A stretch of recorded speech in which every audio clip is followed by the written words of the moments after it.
Welcome to Week 8's edition of the NFL Survivor Pool.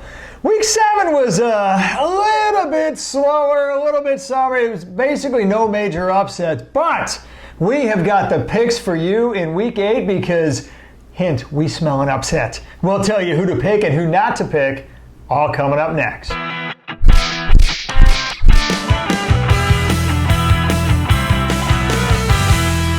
Hello everyone, I'm Gary Kurtzman. And I'm Eric Lee. We are the Fantasy Football Consultants. Gary, another week under the belt, and what a crazy week it was. Yes, there wasn't any big upsets. You know, Chicago was upset, and the Giants were upset. It was small upsets, but the biggest people who were upset were the people who picked Buffalo because they had the heart attack because for 3 quarters, the Miami Dolphins, I said that right, the Miami Dolphins actually moved the ball on one of the best defenses in the NFL. That was a shocker. It really was. I mean, you know, first of all, Miami spent more time in that game ahead than behind. Yeah. I should repeat that because you'll never hear that again. Miami ahead, not behind. And not only that, Eric, but yes, I get it for all you viewers out there who are racing your computers to comment that it was they won by double digits. I get that Buffalo won by 10. That was a 3-point game, folks. Yeah, Miami onside kick, Buffalo returns at the end. That's a fluke. But Miami was in it to win it and damn near pulled it off. Usually, Gary, I watch Red Zone, which means I don't get to see the Miami offense much because they're not in the Red Zone. But I actually went back and wanted to see more of the game and look at the highlights of the game. And normally when I look at search on YouTube for 2019 Miami Dolphin highlights, no results come back because they're highlights. But I did actually get to see the game, and boy did Fitzpatrick look good. So the anti-Miami strategy is still a good one, but I gotta admit, they look good for 1 week. No, they did. And bear in mind, Buffalo does have a top 5 secondary. They really do. They really are a very good defense. So that was a shocker. At the end of the day, though, there were no major upsets. Miami almost but didn't quite pull it off. And so there wasn't much movement in the pool, Eric. No. So we had a little over 160 people that were left in the pool as of last week. There are only 4 that disappeared this week. So very tame, very tepid week. In fact, 2 of you people got knocked out because you didn't pick. Don't do that. It's really hard you gotta pick for that team to win, the one that you don't pick. Yeah, exactly. And then, of course, a couple people. The Jets! I don't remember us talking about the Jets. Franz Bacoli, what were you thinking? Ballsy move, Franz. Ballsy move, buddy. All the hate mail goes to him, but it's his birthday today. So no hate mail. Happy birthday, pal. Okay, Week 8. What are the games? There's really, 6 games that we think that are worthy of at least consideration this week. And they are the Detroit, and every one of the home teams are the ones that are favored. Detroit, 7.5 over the Giants. New Orleans, 7.5 over Arizona. We've got the Rams, 9 over Cincinnati. New England, 11-point favorites over Cleveland. Minnesota, 2-touchdown favorites over Washington. And then the Pittsburgh Steelers, 16-point favorites over Miami. Gary, let's start with the Detroit game. Let's start with the Detroit game. So Detroit, Eric, I got to admit, I'll start with Detroit, and I'll start by saying I'm surprised. I'm not surprised that Detroit's favored. I am surprised that they're favored by more than a touchdown. I'll tell you what, I'm going to describe one team, and you get to choose who I'm describing. They only have 2 wins on the season. They have no real defense to speak of, and their opponent's strengths this week, unfortunately, stack up well for the opponent against your weakness. So who am I talking about here? Yeah, I don't know which team you could be talking about. That's the problem, is I'm literally talking about both of them. They both only have 2 wins. Detroit's actually banged up, by the way. No Kerryon Johnson, although I personally don't think that's going to hurt him too much with Ty Johnson. But that aside, hey, if Ty were better than Kerryon, he would have been starting, so it's got to hurt him a little bit. And the reality is, look, Detroit's weakness, they have a pretty good secondary, but the weakness is you can run on them because their front 4 just, frankly, are not playing very well at all. That's the New York Giants' strength. You might have heard of a guy named Saquon Barkley. The opposite is also true, that the Detroit stinks passing matchup with New York's weak secondary. The point is, this is too big a spread, folks. I wouldn't pick it. If you want to go out on a limb because Well, because you're probably not going to pick Detroit again in the future, so why not pick them now? I guess if you want to go out on a limb, if you don't have any strikes, even though there are better picks out there, if you were crazy enough to do it, you could, but that would be the only rationale I can think of.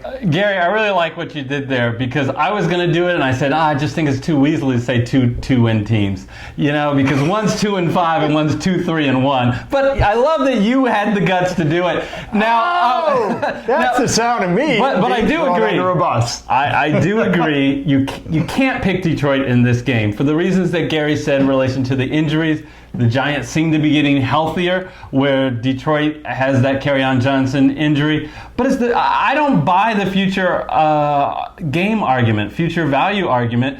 Yes, Detroit doesn't have any future value, but so does another team we'll talk about later, and I think they're much more likely to win this week than Detroit. So I cannot endorse this pick of Detroit. Pick them at your own peril. So we'll move on. The other pick, which I think is... I think we're in violent agreement on that last pick. Yes, we are. Let's see if we'll disagree. My New Orleans Saints, I'm adopting them ever since last week in our heated argument. My New Orleans Saints, they are 7.5-point favorites over Arizona.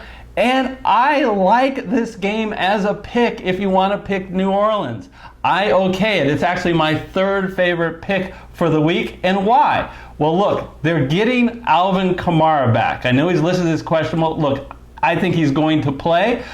They might even get Drew Brees back. Whether they get Drew Brees or not, Gary, they have won 5 straight games without Drew Brees. And the 5 opponents that they beat, all of them are better than the Arizona Cardinals. So I'm very confident about this game, picking New Orleans. And the good thing about them is they are back at home. There's no place like home. The Saints always play better in the Dome. Yeah, it's hard to disagree. They're a big favorite for a reason. Unlike Detroit seemingly being a big favorite for no reason, New Orleans is actually a big favorite for a reason. Might as well throw more gas on that Arizona fire. David Johnson is hobbled, folks. He played literally one play. Actually, technically, he was in the middle of the game for a few plays where he didn't even touch the ball. But the point is, it was a Chase Edmonds show all day long. Now, it angered a lot of DFS players. Oh, God, and even season-long fantasy, too. Yeah. And, David Johnson may or may not play, but even if he does, he's clearly not 100%. And they have ceded a minimum of 10 touches over the last 3 games to Chase Edmonds. I see no reason why that would differ in this game, too. No sure thing that Christian Kirk, one of their top wide receivers, are going to play. Yeah, and Kyler Murray has had, 2 good games out of 7. So I just, that leaves 5 bad games if you're scoring and doing the math at home. So I can't endorse that. Moving on. The reality is that New Orleans, as far as future value, there's no better game than this for the rest of the season. So I like 2 other games more, but I don't have a problem if you want to go New Orleans. Well, let's see if this is one of the 2 games. We're going to talk about the LA Rams favored by 9. Now, Eric, the 4th largest spread is almost double digits. I don't remember a year where we've seen so many double-digit spreads. LA Rams 9 points over his Cincinnati Bengals. Now, I'm trying to tell you. Do not. I give them back. I never had them. I never owned them. He sleeps with a red rifle under his pillow, folks. So anyway, here we go. Rams 9 over Cincinnati. Bottom line is this. You don't need me. I'm not going to insult your intelligence. I'm not going to pander to you. Everybody knows the Rams are going to win this game. Cincinnati being, 0-7 now? God, they're bottom 5 in offense and bottom 5 in defense, folks. That's hard to do. They don't get the hate that Miami gets. No, but they should. We've on this show lumped him in. We've lumped him in with Washington and Miami as teams to pick against. And the Rams are a good team. They're top 10 in both offense and defense. I'll stop. They're obviously going to win. You don't need me to tell you that. The reason why I wouldn't pick them, they're not even in my top 3 this week. And the reason why, first of all, we're going to get to 2 other teams, which I think are better picks that we haven't even talked about yet, right? I won't do the spoiler alert, but they're coming up next. And finally, if you think you can survive the entire pool, the whole length of the 17 weeks, week 17 is actually going to be pretty tough. It really will. Unless of course, you've saved the LA Rams, and then they get to host the Arizona Cardinals, and that's going to be a hell of an easy week to pick the Rams, because the only possible downside is they will have locked up the division, and they won't need to play their starters, and man, is that not looking like that's going to happen with their record, and of course the Seahawks and the Niners. So it just looks like week 17 is the week for the Rams and not this week. Truly amazing, guys, that you can have a game with the Rams and Cincinnati, and he figures out a way to compliment his Niners. Wonderful. All right. Look, Cincinnati, the Rams are at home. They're 9-point favorites. And I'm sure everybody is wondering what I think. It doesn't matter what you think! Yeah, I know. Because I was here a few weeks ago. The Rams were at home. They were 9-point favorites against an inferior team, the Tampa Bay Bucks. And I told you guys, pick the Rams. And how did that work out? Horribly. But here I am again, gonna tell you Cincinnati is not as good as the Bucks. I'm gonna give you the green light that if you have not picked the Rams yet, so at least I'm not getting back at any of the people who already didn't listen to me, because you already have a strike and you can't pick the Rams. I'm okay with that. In fact, this is my second pick. I think it is more likely that the Rams win than New Orleans wins this week. And I really don't see a whole lot of future value with the Rams as far as waiting all the way to week 17. So I'm okay. I don't recommend them, though. There's another pick I like more. Okay, and there are two more picks that I like more, so that'll be a fun conversation. All right. So what's up next? It isn't the next one, which is New England. Nope. 11-point favorites against Cleveland. Look, here's the reality. I lost about 75% of the audience because they're like, I already picked New England. Yeah, right? exactly. So I'm not going to spend a lot of time. If you do I think New England's going to win? Yes. But I think the spread's a little ridiculous. I don't. 11 points is too much. I am far more confident with my number one pick is going to win than New England wins this week. And New England really does have some future value in week 15, 16, and 17. So I say pass on this one. Yeah, you've probably already picked him anyway, but we got a couple more games that have bigger spreads, that they're more likely to win, and frankly, like he said, Cincy in week 15, or if you're so inclined, Miami in week 17 for New England. Minnesota minus 14 versus Washington. I have a feeling this is definitely one of the two games that I think was better than the Rams game we talked about. I have a feeling it's not one of your two, and you're saving it for the last one, so this could get fun. Let me tell you a little bit, though. Minnesota, first of all, you're favored by 14, for God's sakes. I mean, literally, that Vegas implies that you have a 96% chance of winning. Yeah, you could go ahead and bet your survivor life on a 96% chance of winning. I think that's pretty good.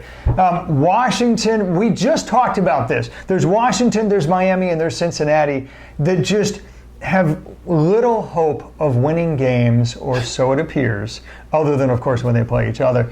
And Washington, for God's sakes, damn near lost to that historically bad Miami team. Oh, holy heck. Look, they're bottom 5 in points allowed. They're bottom 5 in points scored. You don't need me to tell you how bad Washington is. At least they're not starting their third string quarterback anymore, but their second string quarterback has already gotten benched once. And by the time, I think the coach said by week 10, they're going to bench him again for Haskins. That's how bad they are. But Minnesota, they're top 6 in points scored. They're top 6 in points allowed. They're playing at home. They're literally going to blow the doors off of Washington. Their strengths mix up with Washington's weaknesses with the run game. It's what else can I say? And not only that, but from a future value perspective, it's a great pick. They don't have anywhere close in the future to the value that they have right now. They won't be favored in any game in the future by half as much as they're favored in this week. So honestly, I'm not going to recommend it only because I think Pittsburgh's even slightly better, but man, Minnesota would be a fantastic pick. Yeah, I mean, I think a lot of people are going to go with Pittsburgh's in your pool, so I understand the impulse to say, hey, game theory says let me pivot it another way, but I don't like this pick, and here's why. It has nothing to do with me thinking that Washington is going to upset Minnesota in Minnesota. I don't see that happening, although I do think it's more likely to happen than my other pick is going to be. It is with future value, folks. It is week 11. In week 11, Minnesota hosts Denver. Minnesota is not going to lose at home to Denver, folks. There isn't another really good game that week. There's two viable options. There's San Francisco at home against Arizona. Yep. That's the one I'm picking. Yeah. Okay. Especially if you don't have a strike, you may not be able to use San Francisco in that week. You may need to use San Francisco in week 9 when they play at Arizona to get you there. So they may not be an option for you. And the other option, guess what? It's Buffalo at Miami. And a week ago, I would have told you, yeah, you're all right going that. But when they played in Buffalo, it was really tight. I'm not comfortable with that game, Buffalo at Miami. And also, if you picked Buffalo last week, you can't pick that game anyway. You're going to need Minnesota week 11 in that scenario. So that's why this is not something I'm going to consider. I think all that makes sense. Personally, for me, I prefer in week 11 to pick San Francisco. But if you don't, or if you've already picked San Francisco, either way, absolutely. Are you guaranteeing our public a win for your Niners, and it is your Niners, yes, over Arizona at home? Oh, yeah. Oh, yeah. And when they're going to be healthy. I mean, they beat Arizona right now when they have three of their Pro Bowl run blockers, currently. Not playing. They're going to have all three of them back, by the time they face in week 11. We'll replay this video if something happens. That's game number 2. You've gotten both sides there, whether they pick Minnesota or not. Something that we definitely agree on, and spoiler alert, so will Vegas and the People's Choice and everybody else. Pittsburgh minus Cincinnati, minus 16 versus Miami. Take it away. Yeah, look, I'm less confident in this pick I was a week ago, but I am still really confident. Let's first talk about Pittsburgh. Pittsburgh is not a bad team, folks, okay? They lost to 3 very good teams, the Ravens, the 49ers, and the Seahawks, by an average of just 3 points. This is a team that is staying in games. And they just pummeled the Bengals, and they beat the Chargers. This is a very respectable Pittsburgh squad who is now at home, who is coming off a bye, who is getting their number 2 quarterback back in Mason Rudolph. Roethlisberger's out for the year. So all things are aligning to see a pretty darn good performance out of Pittsburgh this week, Gary. Oh, absolutely. I mean, look, here's the deal. Everything you said, I guess I could just say double, or I could spare you the time. Pittsburgh's a much better team than their 2-4 record implies. There's no question about it. And Miami's historically bad. Best part, though, Eric, Pittsburgh has literally no future value. Literally no future value. There is not, even looking at all the other teams, if you want to map out where am I going to be, who am I going to pick in every single week, you will never get to Pittsburgh again. In fact, no game in the future will they even be 3-point favorites, at least as is projected by Vegas right now, in any game in the future, and they're 16-point favorites in this week. If you're ever going to pick Pittsburgh, this has to be the week. The only viable game is they play at Cincinnati, and we've been very critical of Cincinnati. But here's the problem. There's at least 2 other picks that week which I think are significantly better. So basically, if you don't pick Pittsburgh this week, we don't think you should be picking them again. So we've got a scenario, 2 things. This is all you need to know. This show, Gary, could have been 30 seconds. This is all you need to know. Pittsburgh is a team that we believe is most likely to win this week, and Pittsburgh is a team that we think have absolutely 0 future value. There you go, folks. If that's not a recommendation, I don't know what is. All right. So, as Gary said, if we look at our experts poll, which we are in week 8, Gary, and all of our experts are still alive. Yes, Las Vegas and myself have a strike, and you and the People's Choice doesn't, but it's across the board this week. Everybody is picking the Pittsburgh Steelers. But Gary, I think this is just a matinee for next week, because next week is wide open. Oh yeah. So that's gonna be a fun show. Look, we want to remind you guys, and first of all, thank you guys for all the support that you guys have. We love the comments. We love the emails and the iTunes reviews you guys have giving us your support.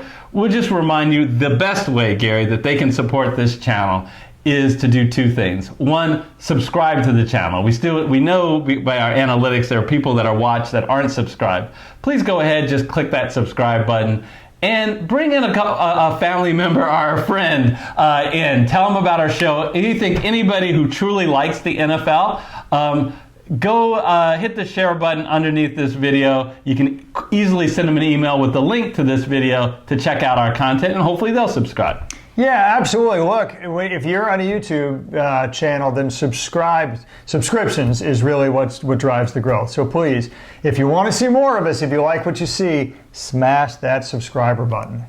All right. So we will put up on the screen now links to our other videos that you might be interested for this week. We'll put up our DraftKings, if you're interested in DFS video, when it is out and ready. And we'll put our NFL DFS Masterclass, which is really good if you're interested in fantasy, even if it's just season long, because we talk to you about all the strategies for pickups and for DFS play for who are the right quarterbacks, running backs, wide receivers, tight ends, and defense that will likely go off that particular week. Until we see you in the next week, week 9, we'll see you then. See you then, and happy birthday.